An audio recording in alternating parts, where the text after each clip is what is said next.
भौम एकादशी रे महाप्रभु लिंगराज माँ पार्वती एवं अनंत वासुदेव सहित भीमेश्वर पीठ को यात्रा करिसेंती।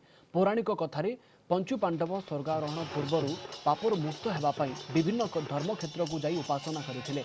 एथिमध्यरु एही एकाम्र क्षेत्र अन्यतम। एकाम्र क्षेत्रर भीमेश्वर पीठरे पांचटी लिंग स्थापन करी महाप्रभु लिंगराज को आवाहन करथिले पंचु पांडव।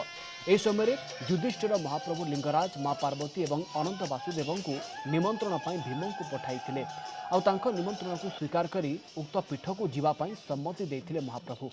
से दिन ठारू प्रत्येक वर्ष महाप्रभु लिंगराज माँ पार्वती एवं अनंत वासुदेव सहित भीमेश्वरंकर भिड़घाट करा जाउछि, जहाँ भौमिक एकादशी भाव में पालित हो आसुछि।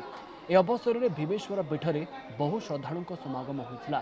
कोविड कटकणा जोगु विभिन्न सांस्कृतिक कार्यक्रम को बंद करा जाई केवल नाम संकीर्तन माध्यम कार्यक्रम संपादित होइछि।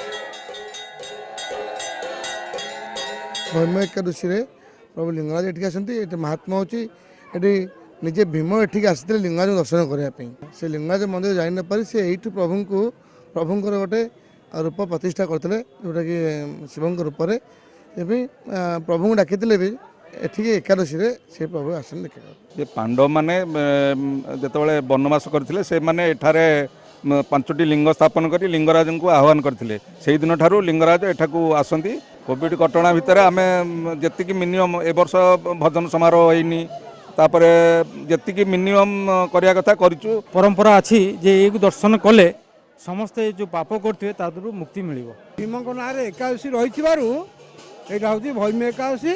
लिंगराज वचन देले मु प्रति वर्ष यही भौम एकादशी की क्षेत्र को आसि।